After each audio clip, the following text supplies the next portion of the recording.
Gentlemen, can you hear and see us? Sorry, we've been quite surprised here, haven't we, Lambertus? Yeah, we thought it started a bit later. Apparently, it's already it's already happening. So yeah, I mean, so hopefully all the audio works fine. I mean, I think at least people can hear us. The biggest question is going to be, can they hear the actual stream of Mr. Merz and Trump? I'm gonna put it on play and let's get started straight away because we're about like T-minus 20 minutes at the moment. We could just go back to the beginning and then cover it from there, right? I mean, that's what we're doing. It starts from here. Yeah. But now we need to know if the audio works. It doesn't seem to work, I don't think, which is annoying. So to the stream, you can't hear the video, can you? No, I don't think they can. I can't hear it either. That's rather annoying. Okay. Could you maybe reshare the window or a different window? Yeah.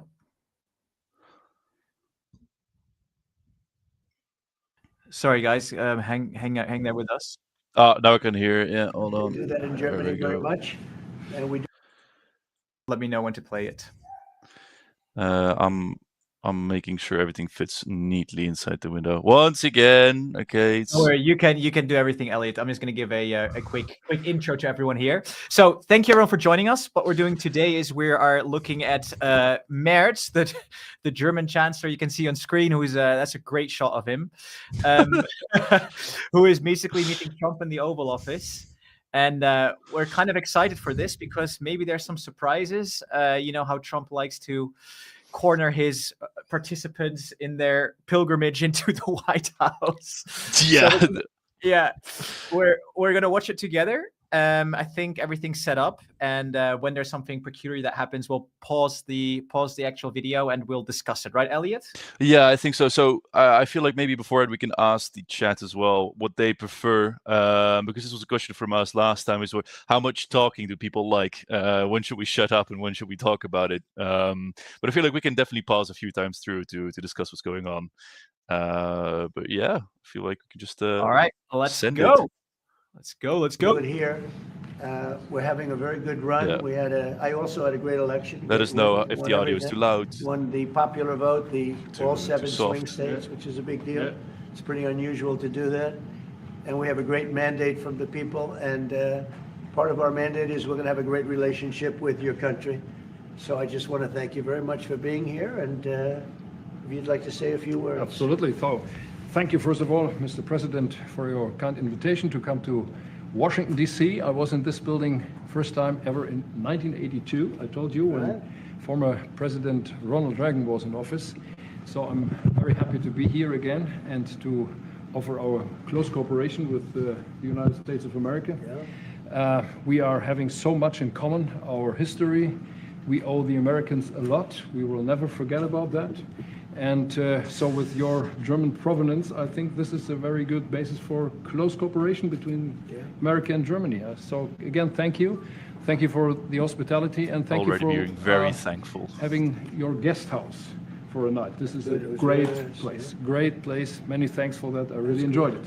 Thank you. It's a wonderful place. It's a landmark also. And Blair House is it's a nice place to stay. Yeah. Good. Thank you very much for saying that.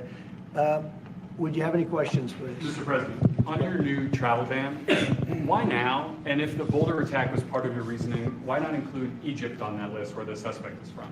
Well, because Egypt has been a country that we deal with very closely. They have things under control. The countries that we have don't have things under control. And why now? I can say that it can't come soon enough, frankly. We want to keep bad people out of our country. The Biden administration allowed some horrendous people, and we're getting them out I'm going to one keep it by one, and we're not account. stopping until we get them out. We have thousands of murderers. I even hate to say this in front of the Chancellor. Very quickly, yeah, exactly. We're gonna do like we did last time. We're gonna count the amount of times that Trump refers to Biden. So I think that's the poll we're gonna make. Elliot, very quickly before I continue, how many times do you think? Oh, we're doing predictions. Let's say, I'm going to say 12 going high. I'm gonna say less. I think seven. Okay, good. All right, let's keep going. Because you have a little problem too with some of the people that were allowed Getting into your smaller. country. It's not your fault. It's not your fault. It shouldn't have happened. I told her it shouldn't have happened what she did, but you have your own difficulty with that, and we do, and we're moving them out, and we're moving them out very strongly. But it can't come fast enough. We want to get them out. We want to get them out now. We don't want to have other bad people coming into our country. But using the word bad, I'm being nice.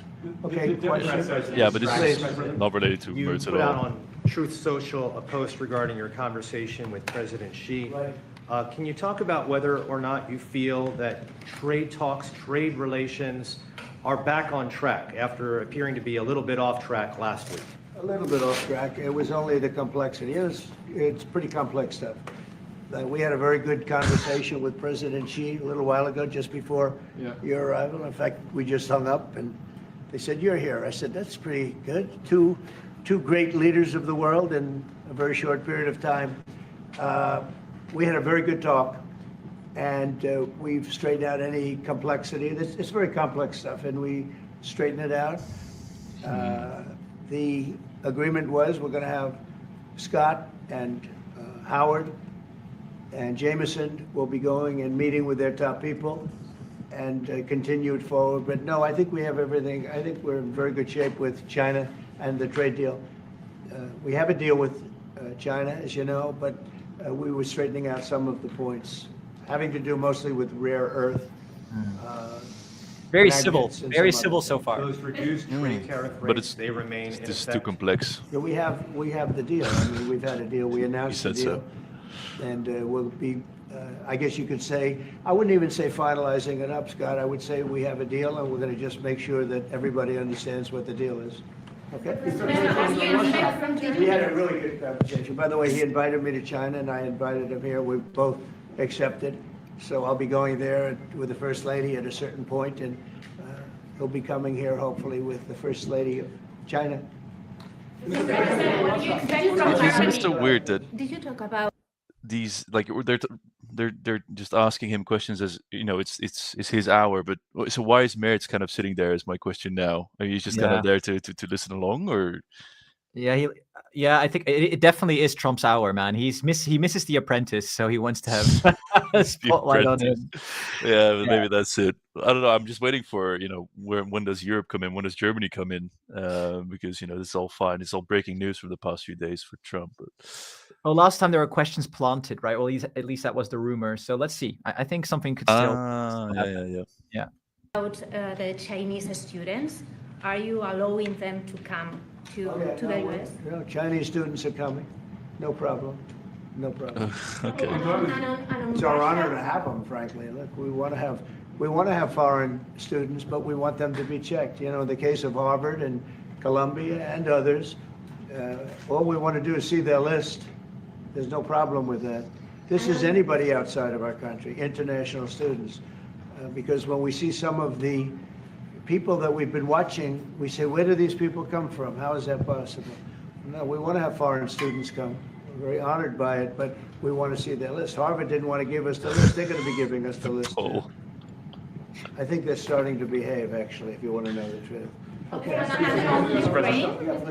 On Russia, are you willing to put more pressure on Putin to end the war? So it's German. Imposing new sanctions on Russia and also on He's China? German. Well, remember, I'm the one that ended Nordstream 2. Going to a Come place called on. Germany, come to think of it. I'm sorry I did that. I don't know. But I ended Nordstream 2. Nobody else did. And then when Biden came in, he immediately approved it. That's the largest, essentially the largest pipeline in the world, going to Germany and other countries. And by the way, we have so much oil and gas, you will not be able to buy it all. I mean, you literally, we have so much, and I hope we're going to make that a part of our trade deal because we have more than anybody else. We have actually the most, by far, in the world, probably double what anyone else has. So He asked about Russia. I'm sure that's something we'll discuss today. Mr. President. What? No answer. There was no answer. No, He just went. No, but maybe when they ask Merz about Russia, maybe then Trump will jump in. Who knows? Yeah, who knows? But the question was rather simple, I would assume, but though it was totally dodged. He only said Biden did Nord Stream 2 and I stopped it. That was it. Okay, well, let's keep going. And what do you expect from the Chancellor? Well, first of all, I'm glad to meet because I've been dealing with the Chancellor, and he's a very good man to deal with. He's difficult, I would say. Can I say that? It's a positive. Go ahead. You wouldn't want me to say you're Actually easy, difficult. right? Yeah, he's a very great representative of Germany. I think all we want is just going to have a good relationship. The rest will just sort of follow very easily. We'll have a good trade deal. I mean, I guess that will be mostly determined by the European Union, but you're a very big part of that, so you'll be involved. But we'll end up hopefully with a trade deal or we'll do something, you know, we'll do the tariffs. I mean, I'm okay with the tariffs, or we make a deal with the trade, and I guess that's what we're discussing. I mean, Elliot, it's quite. That's for me. It was very surprising because Trump is not a massive fan of the European Union, and he actually acknowledged the union, and then saying that Merz is part of it. That's he's being very, very easygoing today, Mr. Trump. Yeah. So I mean, I guess so. He acknowledges that the European Union exists. I don't know how much credit we should give that. Yeah, but it's well known that that Trump prefers to negotiate with leaders alone rather than via the union. So yeah, well, let's see. Yeah. Mr. President. Back there, please. Mr. President? Okay. Is Germany doing enough on defense, Mr. President? Is Germany doing enough on defense? On defense? spending? Yeah. Is Germany doing enough on defense? The Chancellor wants to. Is Germany doing enough on defense? Vance is there. Well, I don't know. I mean, I haven't discussed it very much. I know that you're spending more money on defense now. and quite a bit more money, and that's a positive Definitely. thing. Quite a bit more. I'm not sure that General MacArthur would have said it's positive, you know. He wouldn't like it, but I sort of think it's good. You understand what I mean? Sort of by think that? it's good. He made a statement, never let Germany rearm. And I said, I always think about that when he says, sir, we're spending more money on defense. I say, oh, is that a good thing or a bad thing? I think it's a good thing. But, you know, at least to a certain point. There'll be a point when I'll say, please don't arm anymore, if you don't mind. We'll be watching him. I'll get it. He's joking around. He's joking around. They're like, Yeah. Yeah, Biden, you said Biden. Biden? Your predecessor dismissed your Autopen investigation. He said he made all the decisions during his presidency. I'm curious your reaction to his dismissal. Well, look, the Autopen, I think, is the big scandal outside of the rigged election of 2020. I think the biggest scandal of the last many years is the Autopen. And who's using it? I happen to think I know. you see Merz there? He had to like hold himself back, Yeah. like the rigged election back in the focus. It would be very interesting if I think most interesting if a reporter asks about the AFD. That could be interesting. But anyway. There's a lot of interesting things you could ask. I'm here, and I'm not a big Autopen person, fortunately. I'm glad. I'm very glad. It's an easy way out, but it's a very bad thing, very dangerous. You know, I sign important documents. Usually when they put documents in front of you, they're important. Even if you're signing ambassadorships and I consider that important. I think it's inappropriate. You have somebody that's devoting 4 years of their life or more to being an ambassador. I think you really that person deserves to get a real signature, not an Autopen signature. And I can tell Autopen easily. I can look at it. Like two little pinholes from pulling the paper, right? You always see the pinholes. Yeah. It's real easy to tell about Autopen. I think it's very disrespectful to people when they get an Autopen signature. Outside, Autopen to me are used when thousands of letters come in from young people all over the country and you want to get them back. And, you know, people use Autopens for that, to send a little signature at the bottom of a letter. We have thousands of them. We get thousands of letters a week. And it's not possible to, do. I'd like to do it myself, but you can't do it. To me, that's where Autopens start and stop. But I'm sure that he didn't know many of the things. Look, he was never for open borders. He was never for transgender for everybody. He was never for men playing in women's sports. I mean, he changed, all of these things that changed so radically. I don't think he had any idea that frankly, I said it during the debate and I say it now, he didn't have much of an idea what was going on. Mr. President, he shouldn't be, Incredible. Essentially, whoever used the Autopen was the president. And that is wrong, it's illegal, it's so bad, and it's so disrespectful to our country. Mr. President. Mr. President, will you lead your troops in Germany? And if I may ask Who? the Chancellor, Here we go. answer in German for the German audience. How has your first encounter been? The answer is yes. We'll talk about that. But if they'd like to have them there, we have a lot of them, about 45,000. It's a lot of troops. It's a city when you think of it. That's Sorry, 45,000 American troops in Germany? I don't think so. Something like that. Current troops stationed in Germany, US. Let's do a little live fact check. Why not? Yeah, a little live fact check. Estimated 35,000 active duty US personnel. All right. Fair enough. Fair enough. Close. For Trump, that's pretty close. Yeah, for Trump, that's close. I mean, a 10K difference, it's okay. Yeah. It's still good minus economic 25%. development. Who's counting? Yeah. You're right. But considering how much he exaggerates other things, that's a pretty close estimate. Highly paid troops, and they spend a lot of money in Germany. But the relationship with Germany is very important. Yeah, we'll be doing that. No problem. May I say a few words in German to Yes, the German please. public? So, danke für die Frage. Wir sind hier im Weißen Haus und ich bedanke mich beim Präsidenten für den sehr freundlichen Empfang im Oval Office in diesem weltweit bekannten Raum. Ich freue mich sehr, hier zu sein und wir bereiten eine Vertiefung unserer Zusammenarbeit vor. Ich freue mich sehr darüber. Mr. President, you You want to pause it? Or, well, I mean, you didn't really Yeah, say that much interesting. Yeah, so he basically just thanked in German the same thing at the start, thanked Trump and the White House for being there. I'm just wondering why he did that. Probably for German media, I guess. Yeah, because I think the German media was asking the question about the troops. I'm not sure, but maybe it could have been. Yeah. You speak such good English. Is it as good as your German, would you say? Do you feel, do you feel more comfortable? No, it's not my mother tongue, but I try to understand almost everything and to speak as good as I can. Very good. What? I honestly, seriously, Elliot, I genuinely think that Trump makes him like him more because of that. Yeah, Honestly, that could I be. think it's like a respect thing. I'm not sure that, oh, he can speak good English. It's also more, I don't know, it makes him seem stronger, if you know what I mean. You know, it's easier for Merz to counter than maybe a Zelensky, whose English isn't as good as Merz, in my opinion, maybe. Yeah, no. It kind of makes sense in my head. I mean, we can never crawl into Trump's head, but I guess if you can speak English, then Trump would respect you more. But I feel like he's been very mellow. He's been very mellow. Yeah, for the beginning. It's all friendly. It's all I love Germany. I love this man. Although he can be difficult, he did say he can be difficult. Yeah. But I guess that's a sign of respect from Donald Trump, maybe. Maybe.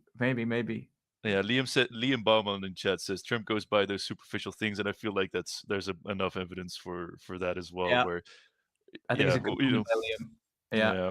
It's just caring about the things that maybe most other people wouldn't really put that much emphasis on, but we'll see.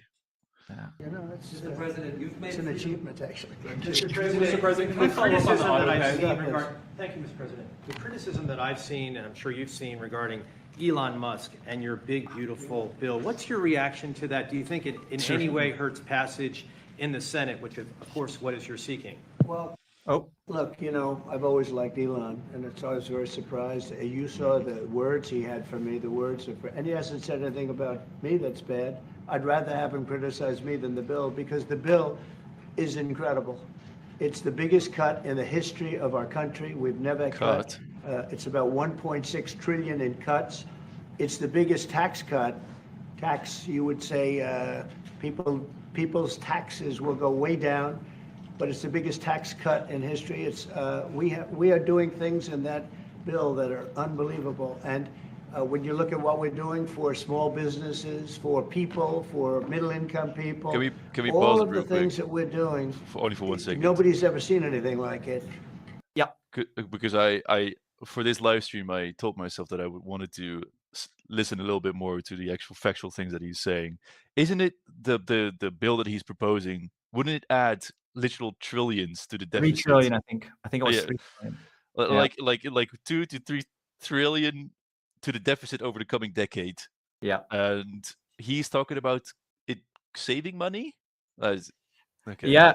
Yeah, it's insane. It's insane, and it's especially insane that all the Republicans are, well, not all of them, but a lot of them are voting for it, even though they are always so cautious about the deficit. Right? And that's why Elon is so against it, right? Because it is such a big spend.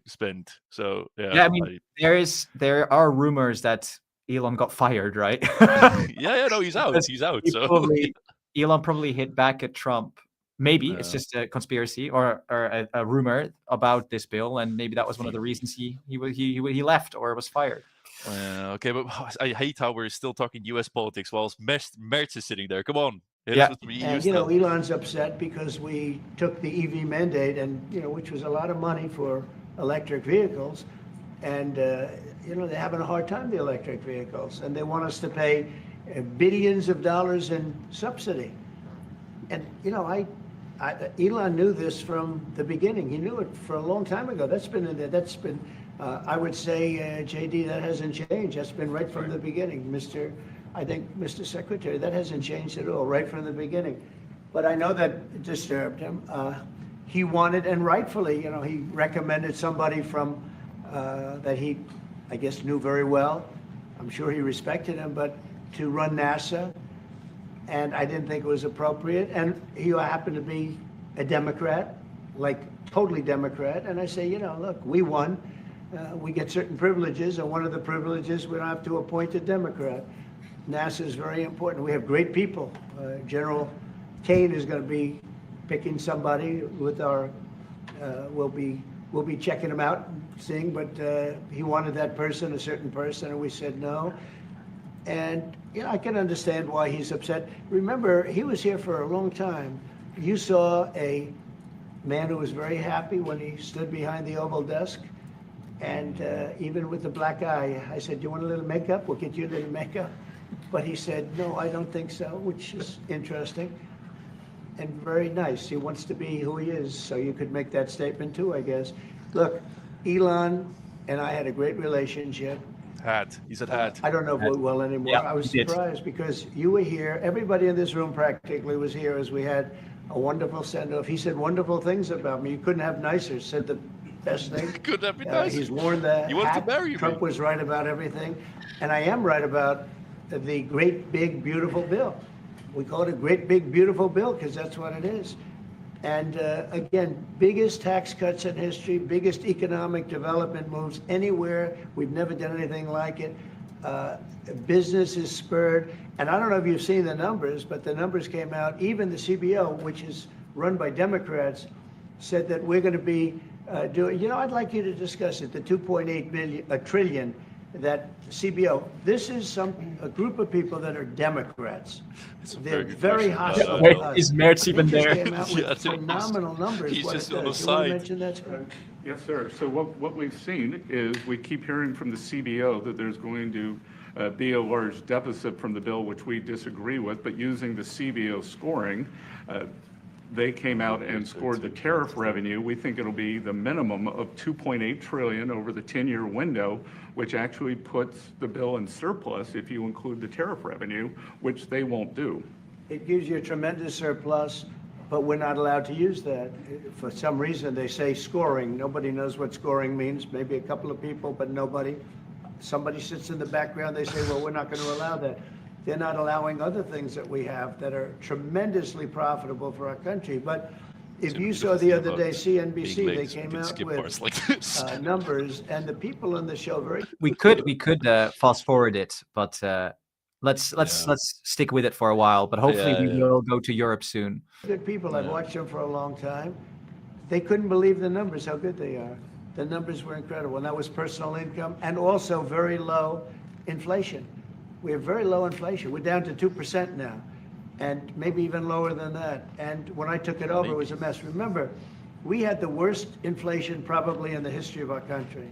They say 48 years, but let's say I think it's worse than that. So we had the worst inflation in the history of our country under the Biden administration. Now we're down to Number 4. a beautiful number, 2%. You'd actually like to keep it there. Better than 0 is 2%. It's going down maybe to 1, and 1% Number is like 4. perfect. No counting That's straight. perfect. You don't want to have 0 for certain reasons that nobody is very interested to listen to. But we have almost perfect inflation. Grocery prices are down. Everything. Remember eggs? We weren't going to buy another egg for the next 20 years. They were so expensive, right? Remember? You guys all hit me about eggs. Eggs have come down 400%. Everybody has eggs now. They're having eggs for breakfast again. That's a good question. But if you look at What gasoline, would you very find? important. I think always the most important because it's the energy is the biggest factor. That's what happened. He screwed up our energy policy, and everything went up because energy went up. Who's he? But Say now his energy name. is way down, and Say his they have states where you at $1.98 a gallon for gasoline. So the costs have come way down, and one of the things I ran on was It's just- I ran you on the already border. We know have the best border in the history of our country, that most of these things, you can just- 99.99%. It was. I don't feel last like week, 3 fact checking people came everything, in. but I'm 2 of going them to for go out medical on a limb and reasons. say We let 60% of this is bullshit. I just want to say 50% is probably not true, and the other 50 is for other reasons. Yeah, but hey, we'll fact check when it comes to actual European stuff. Yeah, that's what I'm about to say. I mean, Yeah. that's what we're here for, right? So yeah. I mean, if there's any Americans in the chat, maybe they can try and keep up with the BS from the States. yeah. in because one of them had a heart attack. I think it was a nice thing to do, and one of them had something else. So we've never had, I had very good numbers for 4 years, but we're really topped it. And I want to thank Christie and Tom Homan. They've done a fantastic job, but nobody mentions that anymore. Remember, a few months ago, the border was a total disaster. People were coming in by the hundreds of thousands of people a day, a week, a month. I mean, we had a month, 2 million people came in 1 month. The border was being overrun, and a lot of bad people, criminals, murderers, drug dealers. We had some of the worst people in the world coming in from all over the world. It's totally closed. And you know what? People are coming into our country, but they're coming in legally. So we've done a great job. Elon knew that. Elon endorsed me very strongly. He actually went up and Respect. campaigned for me. I think I would have won. Susie would say I would have won Pennsylvania easily anyway, even if the governor ran, the real governor, not the governor from Minnesota, he's a sick puppy, that guy. That poor guy, feels sorry for him. But they made a bad choice with him. But if you pick Shapiro or anybody else, I spoke to him recently about his house being set on fire, which was terrible. But if they picked him, I would have won Pennsylvania. I won it by a lot. But I'm very disappointed because Elon knew the inner workings of this bill. Yeah, for new people that are coming here, we're kind of waiting until Trump and Merz talk about Europe. So for some of the comments I'm seeing. He's been invited, right? So he to the White House. He is actually sitting next to Trump.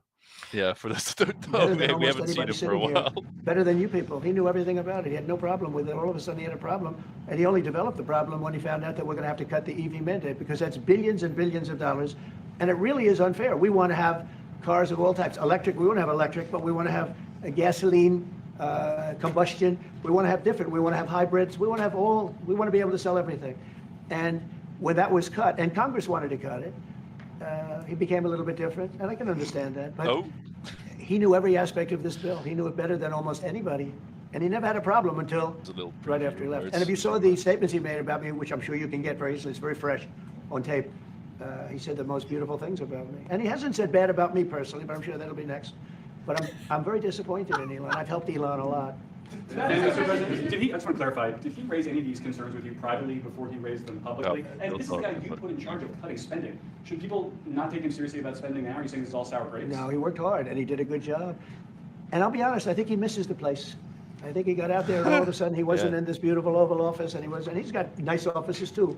But there's something about this one. I was telling the Chancellor, this is where it is. People come in here, even from Germany. They come in and they walk into the Oval Office, and it's just a special place. We got there. It's, World War I, it started and it ended here, and World War II, and so many other things. Everything big comes right from this beautiful space. It's now much more beautiful than it was 6 months ago. A lot of good things are happening in this room. Why is that? And I'll tell you, he's not the first. People leave my administration and they love us. And then at some point they miss it so badly. And some of them embrace it and some of them actually become hostile. I don't know what it is. It's sort of Trump derangement syndrome, I guess they call it. But we have it with others too. They leave and they wake up in the morning. You can skip. And the glamour's gone. You can save us the from mental whole world is degradation and different, skip a and bit. they become hostile. I don't know what it is. Someday you'll write a book about it and you'll let us know. Yeah. Mr. President, speaking of ending wars in this room, you were very critical of Vladimir Putin a couple of days ago. What kind of play is he playing from your perspective? Well, look, he got hit. He's been doing hitting, so I understand it. But he got hit hard, and I don't think he's playing games. I think I've always said he wanted the whole thing. I thought he wanted the entire everything having to do with Ukraine. That's something that would have never happened if I were president. The election was rigged. I didn't get to be president, but I got to be president now. He also said that he would stop the war in one day. Yeah. So talking about that. Which word do we believe? I mean, it's so incredible that it doesn't matter what you ask. It is always, it wouldn't have happened if I were the president. The election was rigged, and that's Biden. It's Biden's fault. Don't forget that one. And it's Biden's fault. But let's analyze this question, okay? Can you move back to the moment when he actually asked the question, so we can hear what. Do you really want to go back in the video? No, there's like 5 seconds. It's like 10 seconds back. It's like 10 seconds back. Yeah. Playing from your perspective, what game is Putin playing from his perspective? Here we go. He's been doing hitting, so I understand it. But he got hit hard, and I don't think he's playing games. I think I've always said he wanted the whole thing. I thought he wanted the entire everything having to do with Ukraine.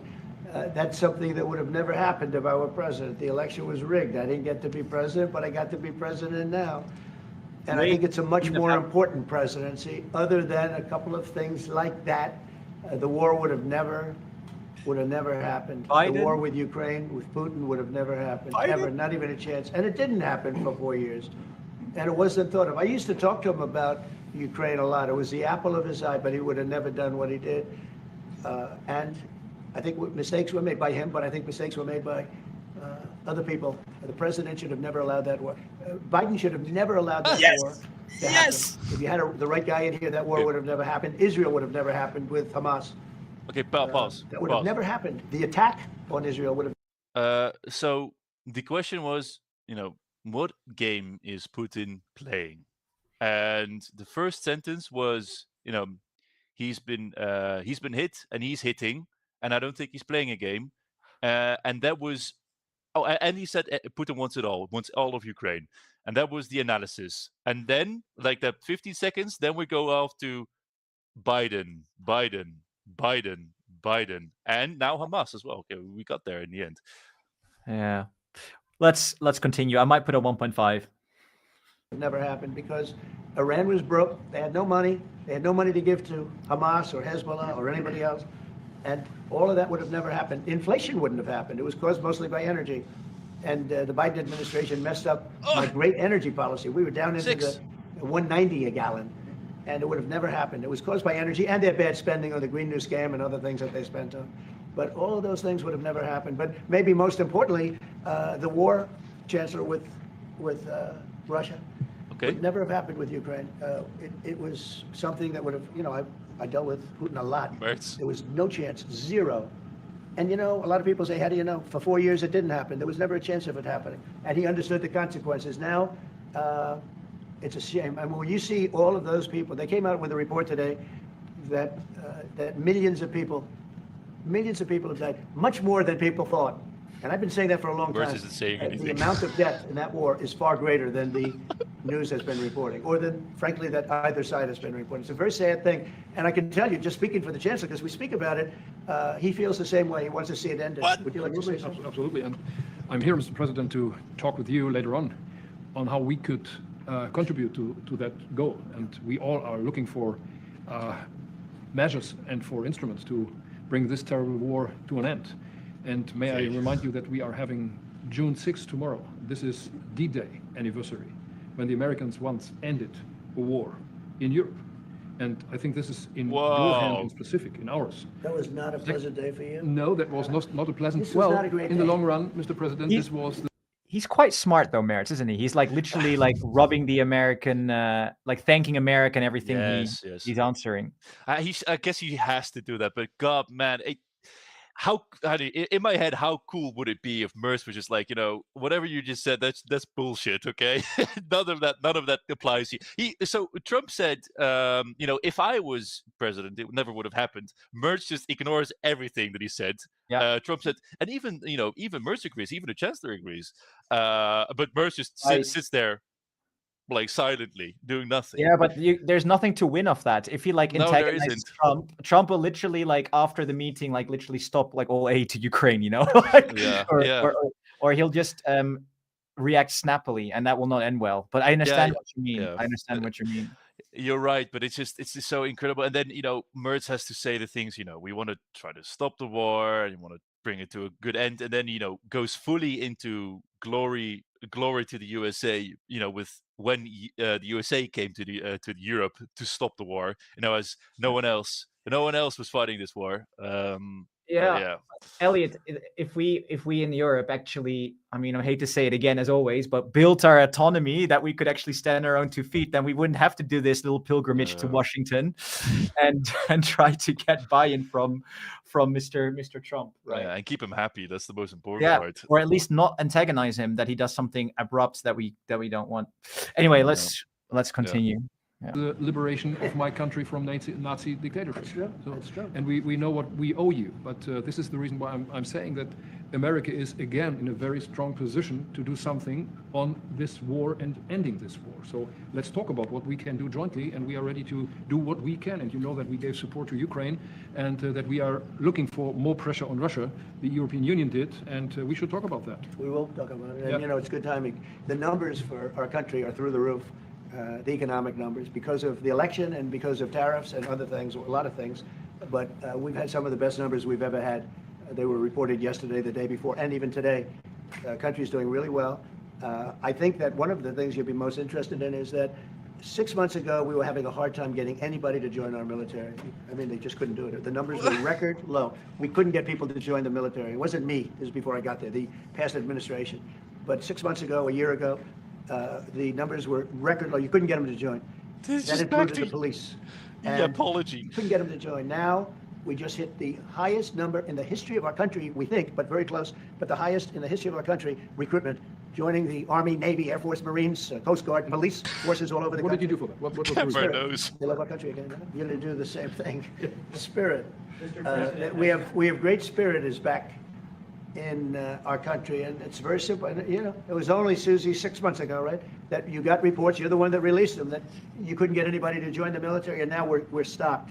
Every service now is packed, and we have waiting lists of people reports just trying like to us, get in. As interesting good as we've ever had in the history of our country. So that's an honor. That's a great honor.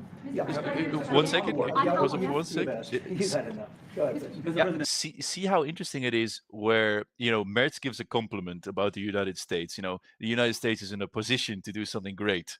And then instead of, you know, going into anything like, you know, peace talks or how to stop the war, Trump hears that the US is doing great and then just starts going into, you know, economy is doing great. We're getting all these people signing up for our army. You know, hell yeah, USA is grand. Instead of he just takes the most irrelevant part of a comment and then wanders off. Like, I mean, someone in the comments said it like almost like a toddler. It sounds like you just get distracted again. Yeah, he gets distracted. I know. I had nothing to add to that. Okay, well, it's very hard. Like through an hour of interview, which we're probably gonna have to go through. There's probably like 3 or 4 sentences that are actually interesting from Trump. Yeah. Well, we have to dig for them. I guess. Well, maybe let's see for the next question. You know what I think is insane, and I mean is honestly, like these rallies, these Trump rallies. Like how does he fill up the stadiums? He says the same thing every time. It's, I don't know, but that's a completely different topic. Yeah, it's a different topic. Anyway, let's continue. So would you consider to put more sanctions on Russia? Because this discussion is going on now for weeks and months, and you tweeted about it once, but then nothing happens. So yeah, when I see the moment when we're not going to make a deal, when this thing won't stop, is there a at that moment, yeah, it's in my brain, the deadline. When I see the moment where it's not going to stop, and I'm sure you're going to do the same thing, will be very, very, very tough. And it could be on both countries, to be honest. You know, it takes two to tango, but we're going to be very tough. Whether it's Russia or anybody else, we're going to be very tough. That's a bloodbath that's going on over there. And when I see the moment where I say, well, they're going to just keep fighting. You know, I gave the analogy yesterday when I spoke to President Putin. I had a 2-hour and 15-minute call with him. Sometimes, and this is me speaking maybe in a negative sense, but sometimes you see two young children fighting like crazy. They hate each other and they're fighting in a park. And you try and pull them apart. They don't want to be pulled. Sometimes you're better off letting them fight for a while and then pulling them apart. And I gave that analogy to Putin yesterday. I said, President, maybe you're going to have to keep fighting and suffering a lot because both sides are suffering before you pull them apart, before they're able to be pulled apart. But it's a pretty known analogy. You have two kids, they fight. Sometimes you let them fight for a little while. You see it in hockey, you see it in sports. The referees let them go for a couple of seconds, let them go for a little while before you pull them apart. And maybe, and I said it, and maybe that's a negative because we're saying go, but a lot of bad blood. There's some bad blood between the two. I have to deal with it, and the Chancellor has to deal with it. It's incredible. The level of, there's a great hatred between those two men, but between the warring parties, great hatred. Also, you say and believe apparently that there's no immediate peace. What? That there's no immediate peace. There will be no. Well, I can't. I'd love to have immediate if I could. But If I could, but we don't have immediate. You know, it's like I'd love to have that. I'd like it to start. Right now, we would leave a room if we knew the war could end. We'd say, forget about you guys. Forget about trade, right? Yeah. We'd say, let's go settle it. There's some additional fighting that's going to go on. You know, he attacked, and they attacked pretty harshly. They went deep into Russia, and he actually told me. I mean, I made it very clear. He said we have no choice but to attack based on that, and it's probably not going to be pretty. I don't like it. I said, don't do it. You shouldn't do it. You should stop it. But again, there's a lot of hatred, and you know, I'm very proud of the fact that with India and Pakistan, I was able to stop that, and those are nuclear powers, and that was getting close to being out of hand. And I spoke to some very talented people on both sides, very good people on both sides. And I said, you know, we're dealing with you on trade, Pakistan and India right now. I said, we're not going to deal with you on trade if you're going to go shooting each other and whipping out nuclear weapons that maybe even affect us. Because, you know, that nuclear dust blows across oceans very quickly. It affects us. And I said, if you're going to do that, we're not going to do any trade deals. And you know what? I got that war stopped. Now, I hope we don't go back and we find out that they started, but I don't think they will. They were both good. They were well represented. I want to congratulate both countries. Because as you know, the leader of India, who's a great guy, was here a few weeks ago. We had some great talks. We're doing a trade deal. And Pakistan, likewise, they have very strong leadership. Some people won't like when I say that, but you know, it is what it is. And they stopped that war. Now, am I going to get credit? I'll never get credit for anything. They don't give me credit for anything. Nobody else could have done it. I stopped it. I was very proud of that. I wish we could do the same thing with Ukraine and Russia. And at some point it'll happen. I believe that. And if it doesn't happen, or if I see somebody's out of line, if Russia's out of line, you'll be amazed how tough. Remember this. They like to say that I'm friends with Russia. I'm not friends with anybody. I'm friends with you. I'm not friends with that. I want the right thing to happen for our country. Friends with for humanity. Yeah. But I'm the one that stopped. Can't wait for all the memes coming after that. No, he's friends. Well, so there's nothing, I guess. There's nothing to discuss. I think we just continue watching. It's just blah. It's a bunch of nothing. Yeah, I think. I mean, there's only 10 minutes left. I really would be surprised if there's no question about the AfD, because you know that US has been supporting, not US, but the administration has been supporting the far right AfD in Germany, and they're not very happy about, the state of labeling, the labeling of the AfD. That and the I mean, just only a couple of months ago with the not being democratic and all of that stuff. I mean, these are all very hot topics that you could be asking, but I guess that's not going here. No, so the answer he gave was basically, I'm going to be tough on Russia. When the reporter asked, you have said you're going to put sanctions on, but nothing's happened, and he says, I'm going to do it at some point in my head. He said it in his head. He knows a deadline. He knows a deadline, right? So I mean, it is true. I mean, I've noticed it in my research anyway, and what I've seen is that he is moving more critical towards Russia, right? He's becoming more critical than he was about a couple of months ago. I think only in rhetoric that is the case, because there's not been any concrete actions. I agree. But hey, the words so far, I understand completely. Let's see what happens. I mean, I think that was one of Merz's main goals of this whole trip, is just getting him to stay focused on Ukraine and not losing interest. I think that's probably what Merz's goal is coming out of this. Whether it will work, we'll see. And the other things he's saying, right? Like as the two toddlers fighting, as it's almost, it really sounds like he's just equivocating that Ukraine and Russia are just both as bad, and they should be stopping the fighting because it's dumb, and it kind of, we're almost forgetting that one country invaded the other. It almost feels like. Yeah, but he's never said that openly, has he? No, I guess not. Russia invaded. Yeah, because Putin is his great friend. But yeah, let's finish this off and then we can discuss a bit more. Yeah, sure. The pipeline, it's called Nordstream 2. Until I came along, nobody ever heard, not one person in this room ever heard of Nordstream 2. You probably did, because it went to Germany. He's the only one that heard this was a mistake. But I stopped it. I stopped it. Yeah, and you've said that openly. Yeah. It was a mistake, because, and I used to go with Angela. I'd say, well, wait a minute. We're spending all this money to defend you against Russia, and then you're giving Russia billions of dollars a month. What kind of a deal is that? Which was, but you said it better than anybody else. I appreciate it. But I'm the one that stopped it. And that was the biggest economic development job, if you want to call it that, in the history. Think of it, in the history. Elliot, I know you're sighing, but he's right. I'm sorry. He did say back then that's a mistake, and he was right. Yeah, no, I'm not saying that the Nord Stream 2 was a good thing, but I feel like it's such a mischaracterization of saying I stopped it. I was the only one that stopped Nord Stream 2. Because that's not the case. He's not the one that said it's not going to happen. Yeah, sure. The criticism is valid. I don't disagree there, but yeah. History of Russia. That was it's the biggest pipeline in the world. Going to go all over Europe, not only to Germany. They're Germany, but then they were branching off all over to Europe. Nobody ever heard of, not one person of you heard of it. And I stopped it. It was dead. And then they say I'm friends with Putin. I got along with him. He respected me. I respected him. It would have never happened. But I stopped Nord Stream 2. When Biden came in, almost the first week, he approved it. He let it be built. And then they say that I wasn't tough on Russia. Putin said to me, you're not tough on Russia. You stopped the biggest, most important job we've ever done. You stopped it. And Biden came in and he let it be built. And I'll tell you what, I'll never forget the day. I had it totally stopped. They weren't building. They gave up on it. They weren't able to. And then Biden came in and he let him build. I couldn't believe it. Okay, one or two questions more, please. Any questions? Any question for the Chancellor? Go ahead, for the Chancellor. That would be I like his answers much better. Yeah, so do we all. Yeah. Yeah, I'm with Ukraine. We just signed a big deal What's on she asking? rare What earth did she with ask? Ukraine. Sorry. And we wanted. Yeah, Will you continue to support Ukraine? Continue to support I'm Ukraine. with Ukraine. We just signed a big deal on rare earth with Ukraine, and we wanted. I want to. You know what? I'm for stopping killing.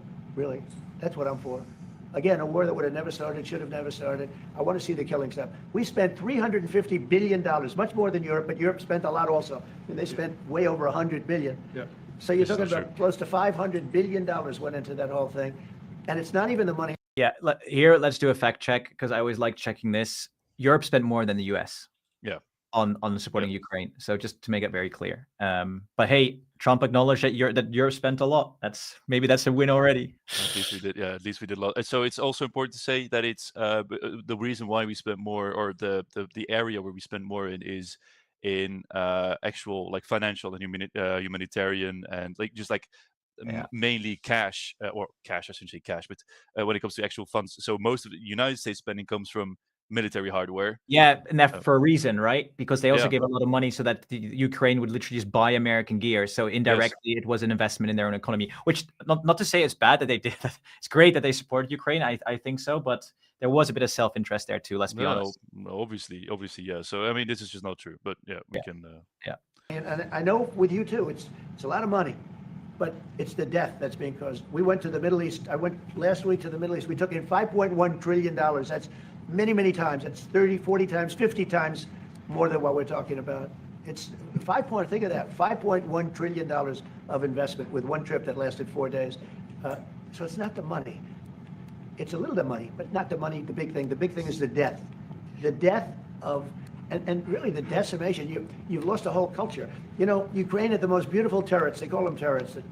I'm sorry for stopping every time.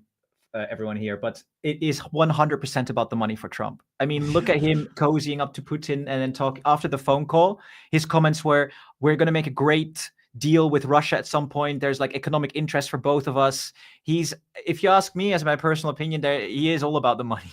He's always talking about making deals. Yeah, isn't that his entire personality? Is making deals and being the businessman. And since when does Trump care about, as harsh as it sounds, dead Ukrainians? I don't think he cares at all about dead Ukrainians and Russians. I really don't think. This is just. I probably agree with you. Yeah. Towers, beautiful towers, the most beautiful in the world. They're all now laying on their side, blown to smithereens. It'll never happen again. They've taken away the culture of a country. They've taken away the heritage of a country. It's a terrible thing. But most importantly, again, is the death. 5,000 plus people a week, soldiers, are being killed. He doesn't want that, and I don't want that. And one more. Yeah, please. Mr. President, do you support the Graham bill on putting high tariffs on China? I haven't looked at it, but they'll be guided by me. That's the way it's supposed to be. They're going to be guided by me. No, I haven't looked at it. It's a bill on sanctions, etc. I'm a very quick study. At the right time, I'll do what I want to do. But it could very well be okay. I'll have to see. But they're waiting for me to decide on what to do, and I'll know maybe very soon. It's a harsh bill. Yeah, very harsh. We'll take one more on Autopen. I would like to have a question to the Chancellor as well, because do you agree with the analogy the President made on the war between Russia and Ukraine as being a fight between two kids? Is that how you view that as well? What do you actually want the US President to do in this? Well, I think we both agree on this war and how terrible this war is going on, and we are both looking for ways to stop it very soon. And I told the President before we came in that he is the key person in the world who can really do that now by putting pressure on Russia. And we will have this debate later on again, how we can proceed jointly between the Europeans and the Americans. And I think we are having the duty to do something on that now to stop it after 3.5 years, which is really terrible. Evaded. Look at the kids. Yep. The kids which were kidnapped from Ukraine to Russia. This is all terrible. And so we are talking about instruments, measures, what we can do. And my personal view is clear on that. We are on the side of Ukraine, and we are trying to get them stronger and stronger just to make Putin stop this war. And this is our approach. We get satellite pictures of the warfield, and you don't even like to look at them. Right? It's terrible. So it's really bodies, arms, heads, the legs all over the place. And you've never seen anything like it. It's so ridiculous. And this is only by Russian weapons against Ukraine. This had never happened with Ukraine weapons against Russia. Never. Ukraine is only targeting military targets, not civilians, not private, not energy infrastructure. So this is the difference, and that's the reason why we are trying to do more on Russia, how to stop this war. Well, in this case, I'm talking about the battlefield, the soldiers on soldiers. But you could also say that too with the cities. The cities are being hit also. So it's a terrible, terrible thing. Somebody said Autopen. Did I hear the word Autopen? I'm just curious. Because I think it's the biggest scandal Don't go maybe back in to the last 100 years. That was quite. That was Merz taking a little snide at Trump. I mean, very, very backdoory, but because he wanted Trump to basically agree on that, and then Trump backtracked again with it being soldiers on the battlefield. Interesting. Yeah. So we went from do you agree with the characterization of the two toddlers? And he did dodge that, but he did go back and say we're fully on Ukraine's side. And the goal he did say like the goal is to make Ukraine as strong as possible, so that they can stop this from happening. That's what Merz said. That was Trump. To be honest, that little moment in this crazy long hour of boredom was probably the best part so far. Yeah, that was the best part. And then I thought it was a joke. He said someone mentioned Autopen, but we're going back to the Autopen now. Man, that was one of the most important parts of this it was. conversation. I agree. Yeah, it was. All right, let's continue. Years in this country. So when I hear that word, I think it has to be discussed because the fake news will try and hide it, and we can't do that. Well, that's what I'm asking. Have you uncovered any evidence that anything specific was signed without President Biden's knowledge or by other people in the administration acting illegally? Well, I don't think Biden would know whether or not he signed it. I'm asking if you've uncovered any of that information. No, but I've uncovered, the human mind. I was in a debate with the human mind, and I didn't think he knew what the hell he was doing. So, it's just one of those things, one of those problems. We can't ever allow that to happen to our country. The danger our country was in, and I know some of the people that worked with him, radical left, horrible people. And I could give you the name of some of the people that use the Autopen, because I'm here, and I ask questions about people that were here also. There are a lot of people that were here when that happened, and they're here right now, and they'll answer your question very accurately. But I know some of the people that use that Autopen, and those are not the people that had the same ideology as Joe Biden. These were radical left lunatics that used that, and they didn't get elected. He didn't get elected either, actually. Thank you very much, everybody. That was it. Thanks, guys. Thank you very much. You won't believe it, Lambertus. Biden 12. Biden, as I predicted. You said 12? Did you actually say 12? I said actually 12. Run it back. Yeah, no, I believe you completely. So well done, Elliot. I'm gonna have to buy you a beer, man. Oh, what a treat. Okay, so that was it. I guess that's it. Well, who came out as first question? Did Merz come out unscathed? Unscathed, sure. Yeah, I mean, there was no attacks from Trump, no attacks from Van. Like there was no journalist asking hostile questions. It was Merz was just kind of there for almost like 60% of the time. He just didn't really say anything, or like 70%, maybe even higher. 90%, Elliot. Yeah. Okay, I'm being too. Most the interview. Yeah, you're right. I'm being too shy with the numbers, but yeah, he was sitting there for most of the time, saying nothing, and then when he said something, so let's go back. What questions did we have? Mainly, it was thank you. We have to stop the war in Ukraine, sure, and giving compliments to the United States.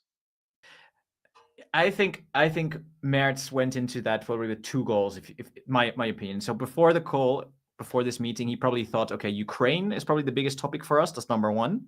Yeah. The second one is tariffs, right? And the third one is probably dodge anything around politics within my own country. The whole AFD thing, freedom of speech, probably dodge all of that. Yeah. I think those, that's what I would think he would have went into it. And on those three parts, I think on Ukraine, he succeeded. Yeah, definitely. I think so. With the last 5 minutes, definitely. Yeah, I think he succeeded. On tariffs, it was more like unscathed. It wasn't really touched upon. He made it very clear that the European Union is part of that negotiation. Yeah. And then nothing was mentioned about the politics within Germany. So I think he did quite well. If that's the way.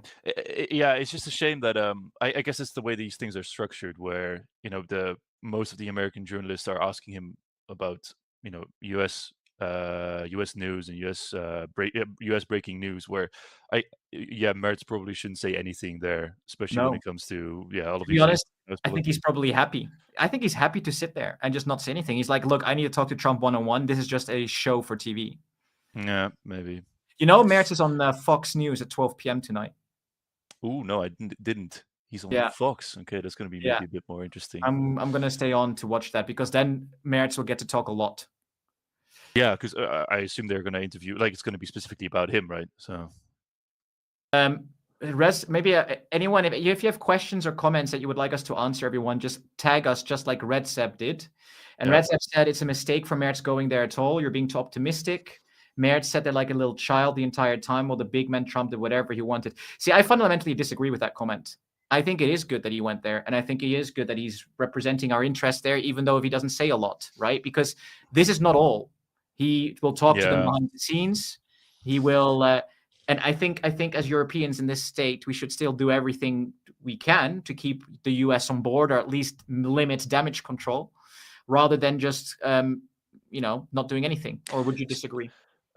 No, but I do get the point where, I mean, this kind of comes back to the beginning what we said, right? Where at some point you would love to be in a position where you could say, screw you or F you, America. We do what we want. I say we very royally as the European Union here, but like as in you can make your own policy as the European Union. But right now you can't do that. You have to go there and make sure that I guess you're part of the conversation. Yeah. You're buying time, and especially in the last 10 minutes. I mean, that literally it could have been the last 10 minutes, and that was like the only thing we had to watch really. But when you can push back very slightly on the idea where Ukraine and Russia are just as bad, they're just two toddlers. Why? What will that help? It could just antagonize the guy. No, I don't think so. I think for like the international audience, for the audience inside of the United States as well, and because Trump wasn't angry with the answer, he wasn't bad, he wasn't pissed off. He didn't really. The only thing he did was switch topics at some point, which it could be a lot worse. So you're kind of giving a more balanced view of what's going on. He did that. I think he did well. I actually think he did well. Yeah, he did that. So that's why I'm saying like that's why it's important that he's there, so they can push back a little bit on the idea that it's all basically what Trump was saying. It's the same, whatever. I mean, maybe just very quickly to RedSep's follow up. He asked, and Merz changed what exactly with his visit today in US's actions? I mean. Massive changes, no, but he might keep Trump's attention on Ukraine a little bit longer. And I think that would be a win. Any US support for now, considering that we're not ready to support Ukraine alone, is a win, if you ask me. And it's not only like keeping the attention. I feel like it's a little bit, I mean, this is once again being a Trump whisperer. Neither of us are. But if, I don't know, I feel like if Trump is very maybe short-term thinking, or the last person that said something to him, or the last person that is try to make a point to him, that's kind of the point that he sticks with for a little while. Right. And if Merz says, we support Ukraine, the war is bad, we have to make sure that Putin is punished, whatever, all of these things, I feel like that might change a little bit. Might change some thoughts in Trump's head. Once again, we don't know, but it might. It has definitely not done any harm. And I would agree with Andre Mogason in the comments. He said, it's unfortunate reality we find ourselves in, even rearmament. We can't do it from one day to the next. And we basically have to, go through this process of bending the knee in the States for now, hopefully only. Yeah, for now. Any other comments? Let's have a look. Okay, RedSep is on fire. You mentioned again, that is how Trump destroyed democracy in the US. You're underplaying that. I'm not sure what we're getting at there. I'm not saying we should become like the US or worship. No, I don't think that's what he was getting at. I'm not sure. He can clarify. I'm sure clarify in the comments, RedSep, what you mean. Jonas said, did they talk about a white genocide? No mention of genocide was mentioned, unless you count the conflict in Israel, between Israel and Palestine. He did mention that offhand. He didn't put on the TV and show like the South African farmers that were. Oh, true. Yeah, that was the thing. Yeah. No, he didn't do that. Anyone that's in the comments or is still listening to us, I would highly recommend you to watch the Oval Office meeting between the South African president, Ranulsami or something. I can't remember his name exactly. I can't remember the name. And Trump. And Trump basically turned on the TV and showed pictures of South African white farmers, getting hurt. Yeah. That was very interesting. EUMS, I don't know how much hope I have for this meeting. Trump seems the guy to change his mind depending on who he talked to last. Yeah, that's kind of what we're talking about. He appears very easy to persuade. So, I mean, as long as you kind of rotate in European leaders to keep saying the same message, maybe that's the strategy to keep the pro-European message in his head. Yeah, I think so. I mean, for me, one thing I mentioned during the meeting is that he mentioned the European Union, and that's how do you call it? Merz is very involved in that. I know it's a small thing, but just Trump realizing that he has to deal with the EU is for me a win. Yeah, because he loves trying to pull the Europe apart by speaking to individual leaders and making little deals with all of them, and that's my big worry, right? That the unity gets lost because he's trying to pull us apart. Yeah, I mean, that's always been a strategy when dealing with the EU, right? Go after the individual member states instead of speaking to the whole. So, yeah. Andre Mogerson says, EU made simple. Kiel Institute today. US military aid to Ukraine. Europe military aid to Ukraine. Not counted countries with under 500 million given. So, I mean, at least according to the Kiel Institute, it's very close. But I feel I should have known this. There is let's check that. We can check it, but I feel like with the Kiel Institute study there was some discrepancies. There was some criticism about how they calculated. Anyways, it's too technical, and I don't know enough about it to talk about it. So. I need to find the link quickly. Where's the charts? Kiel Institute Ukraine support, I guess. Let's have a look if he's right. Because last time I checked, Europe was in front. So here you go. Government. Yeah. Okay, so I think you meant military spending, right? Only military spending, I guess. Yeah, but I mean, if you look at this, right? If you look at all spending, all support, Europe is so far in front of the US. Yeah, aid to be allocated as well, because we're still it's still coming in. Yeah, maybe military aid. Is there a military here? There should be. Yeah, so he's right. So this is probably what he means. United States. No, but that's just the EU Commission and Council. Yeah, just the EU. So just the EU. That's financial. Where's military aid? Is it somewhere here? I mean, US has given a load of military aid. That's completely true. 64.5. No surprise there.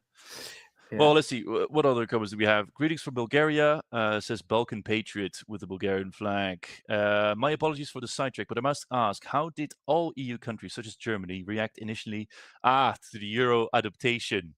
A Bulgarian wants to hear about the Euro news. I was 10 back when Germany and the Netherlands. I'm from Holland, so I was very young. But what's the reaction? How were we happy? Do you remember your parents? I have no. So are we talking about the recent news with the Commission saying Bulgaria is fit to join in 2026? Is he asking how we reacted to Bulgaria, or is he asking how we reacted when our countries joined? That's that's what I'm thinking. Well, I'm sure he'll clarify. Let's see what else. GH, would you? Wait, sorry, Elliot. I mean, very quickly. I mean, if it's Bulgaria, I think it's great Bulgaria is joining. What do you think? Yeah, same. I mean, I think it's only a natural step, right? Because their currency was pegged to the euro for quite a long time. So, how you reacted when you adopted it? So you were right. Yeah. I think there was mixed feelings, to be honest. Right? I mean, again, I can't answer Balkan. I was like 10 or 8 or 9 or something when it happened. So I played with Lego back then, not with Europe. But I remember my parents being quite excited, but I remember it was a big thing in the news, right? I think there was mixed feelings. Yeah. There's mixed feelings, but with every big change. But I think the issue for me is like a lot of the feelings are of people just being nostalgic to their own currency, Like I remember with my English friends, they were like, "Oh, I cannot give up the pound." And if you ask them why not, because most of the answers are not economic. They're like, "Because I like it." You know what I mean? It's like a part of culture, national feeling. Exactly. Yeah. Well, Once again, I was even younger than you were, so I have no active memory, and neither do I have any active memory of how my parents reacted. So yeah, no, I get it. Any other questions in the comments? There's quite a few. Oh, right. JH asked, would you like the idea of allowing Afrikaners to come to Europe? I'm pretty sure that you can just come here. To move, to immigrate, or what else do we have? Or if you want to respond to that as No, I'm not sure what he means. I think it's a very good sign. Dennis Buchholz, I don't know. I think it's a very good sign that Trump is seemingly getting along with Merz during this meeting. He's basically giving him the same treatment as Starmer and Macron. Yeah, I agreed there. I mean, for me, it was always clear that Starmer was going to get like a good response because you know he's British, he's got the royal family in the UK. Apparently Trump loves the royal family, and I don't know, that just clicks better. With Macron, I also thought so because they're both like quite proud men, so I thought that would work. With Germany, Trump has always bashed Germany so much because of cars, the exports of cars, and also because of the pipelines, and yeah, so I had a question mark over this meeting, but apparently it went well. That's all right. And what would you think, Schultz? Could you? I just caught him. I mean, for everyone here, sorry if there's any Schultz like fans or like people that like Schultz in the comments, but people that know me, I'm not a massive fan. Not a massive one, no. So, and I think Merz is definitely a different character in the Oval Office than a Schultz would have been, right? I mean, what do you think, Elliot? No, I think so too. But I mean, it's it's predicting a different timeline. But I agree generally. How would he have said there? I don't know. I mean, it starts with English. I mean, I say it again. Merz speaks a lot better English than Schultz. So I didn't even think about Schultz's English is, I don't know. Yeah. Not that it should matter. You're right. It should matter, but I think it does. Yeah. No, it does. I think it does matter to Trump, anyways. So I mean, if it matters to him, then it should be a factor we consider.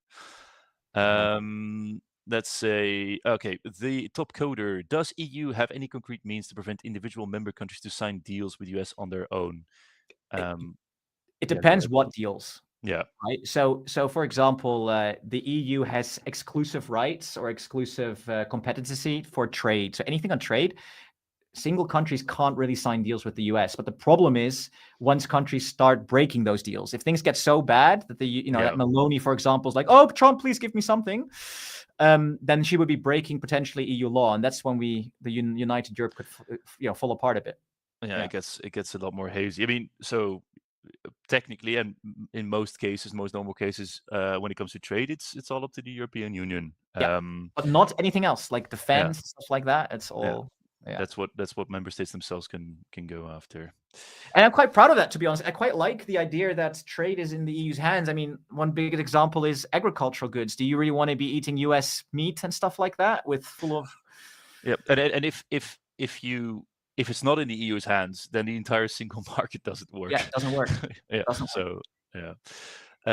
Anyways, Jack pays De Bono. I know it's for Europe's interest, but I can't stand these leaders just sitting there letting him lie and spout bullshit and gets nowhere. I don't know about you guys. Yeah, it's I mean we talked about it during the he's right interview as well, right? Yeah, I mean you are kind of right. It's annoying, but the thing is, Elliot, you're right too, because if he was there and Merz literally attacked and stood there like a proper boss and like defending European interests, short term we'd all be like applauding him, probably like, oh, finally someone stands up to him. But long term, everything he could hurt Europe a lot by not supporting Ukraine, by doing trade, stopping trade, and all of these issues, retreating all the troops from Europe, things like that. I think I think maybe someday this will happen, but this will only happen at the moment where EU or other European leaders really believe that this relationship is it's a very difficult time and it's almost not worth saving it anymore. And then they might stand up and all go, screw you, US. But that's not going to happen for a while, I don't think. I mean, I think another interesting moment in this relationship is in 2 weeks, the NATO summit. Yes. Right? Because if Trump, you never know, maybe he wakes up, it's like, I'm going to make some headlines. You know what? And then he literally says, goodbye, NATO. US, or at least, is not going to be as involved as much anymore, even though everyone's promising 5%.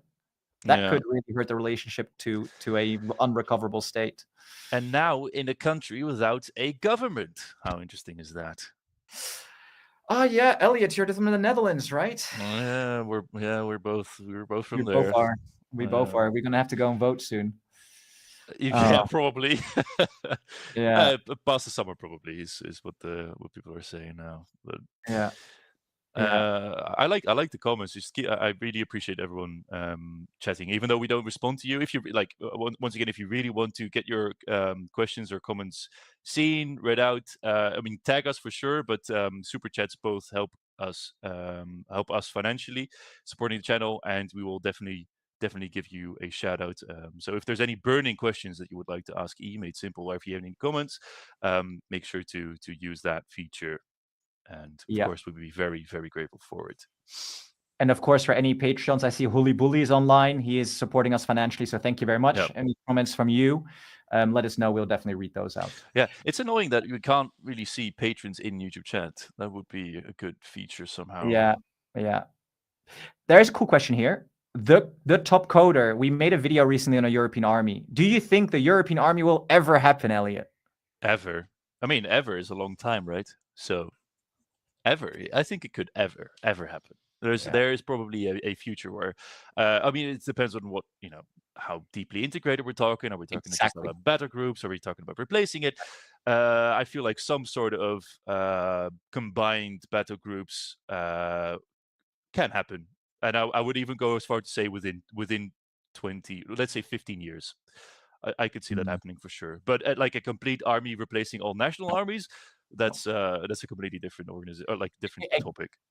Exactly like you said at the start, right? It depends what a European army even is. I could see there being a European component in addition to all the national armies, but an actual European army with all national armies gone, I don't think that's going to happen soon. No, it could be like a United States National Guard thing where the states could keep their armies, but it all contributes to a big. Well, I don't know. It's a completely different discussion, but some form of it, I can see it definitely happening. Quick, Lipash, love that comment. I really enjoyed the video too. We might do something more like that in the future, but it didn't get exactly the traction we hoped for. So make sure you share the video. I just rewatched it a couple of times. I like literally on repeat, like, oh, I need the views. I'm joking. Yeah, no, it's interesting though that it's like we haven't heard that one before, right? As people really, really enjoyed the alternate history scenario. Yeah, I enjoyed making it, to be honest. It was quite fun, but I think you can go into so much more depth. It was maybe a bit too superficial at parts, but the idea was, well, quite obvious, I think. Very quickly, I just want to comment to this. GH, you mentioned a new election system and planning, like voting for real European parties and directly for the president. You will get a video on this probably in July, because in June, now finally in a couple of weeks, the European leaders are meeting and it's on the agenda, which doesn't mean much. Don't get too excited, but it's on the agenda to be discussed. So let's see what comes out of it. Oh, finally! That's how long has that been? It's been years again now. Yeah. Oh God. I know. It's basically, for anyone who doesn't know, it's about EU reform. So basically being able to elect the president directly, Ursula von der Leyen, and getting rid of the veto, things like that. Yeah, it's a law. I remember, fun story, little background, that's the video that introduced me to Made Simple. Actually, those videos about reform, the first one. That's when you joined the team, Elliot. That's why I joined the team. I saw those videos. No, it was very interesting, but it just goes to show that it's been a long time ago. Yeah, it's that any of this has happened. What's almost a funny stat? How it's been so long since treaty reform. It's never been as long before, something like that. Yeah, I think the what do you call it? The Lisbon Treaty was 2008, 2009, something like that. Yeah, quite a while ago. Sebastian Grunfeld, when a video about common agricultural policy and the need to reform it before Ukraine joins. I mean, that is a big topic, especially when we're moving closer to peace, hopefully at some point, and discussions about how Ukraine fits inside of the European Union. Because the common agricultural policy is basically the core pillar of the European Union, or start of it, let's say. Well, for the budget, it is a third of the Yeah. budget. I think goes to it. No, even more. I would. I thought. I thought it was a Two-thirds. third. Even- 2/3. I Yeah. thought it was a third. Yeah, I mean, Sebastian, it's a very good topic. I mean, once Ukraine starts opening chapters, which hopefully be by the end of this year, we'll definitely make like lots of deep dives into the different chapters. One of them being agriculture. So Yeah. make sure you subscribe, and then you'll get an update when we make a video about that. GH, Canada joining the EU. Yeah, it's been that's always been a video topic. I mean, some others have done it already, right? So that's, I guess, why we were a bit hesitant of making it. Yeah, yeah. It's kind of like a bit of older news now. If there's any steps either way, then we'll think of making a video. But otherwise, for now, it's not very realistic. I think more realistic is well, a lot of European countries actually, even Iceland, countries like that have shown interest in joining the EU. Mm-hmm. And yeah, so we'll probably cover those first. Right. Well, I feel like coming to an end, especially after this or I don't want to call it an interview with Trump and Merz, but more of a meeting, a televised Monologue, meeting. man. It's a monologue. Yeah. It was a monologue. It was a monologue. You're right. Let's be Yeah. honest, it was a monologue. Trying to be nuanced here, but it shouldn't be, because there was no nuance there. It was a monologue where 90% of the time Trump was talking about irrelevant stuff. So even though you guys joined, so I mean that's what we're grateful for. Yeah. And guys, just 2 notes. Merz, if you do care, he is going to be on CNN, I think at like 10 o'clock tonight, CET, European time. And he's going to be on Fox News at 12 o'clock. And I think the Fox News one, I'm definitely watching it, not on a live stream, sorry, but by myself on the couch to see, because I think the Fox News host might actually be quite challenging for him. So I think that could be interesting. Yeah, I'm definitely curious to see how he handles Fox News. I think he'll handle it fine, but it'd be interesting how he handles it. Yeah. Yeah, absolutely. What angle he's taking. I mean, Fox News is known for being very informed about their questions and about the state, right? Very, very informed. I mean, he treated Trump and Americans very nice during this address, so maybe he'll get some bonus points for that with Fox. Yeah. Everyone's shuddering in the chat about hearing Fox News. Guys, great having you with us today. Thank you so much. And we'll be having another live stream maybe next week or the week after. So we'll let you know.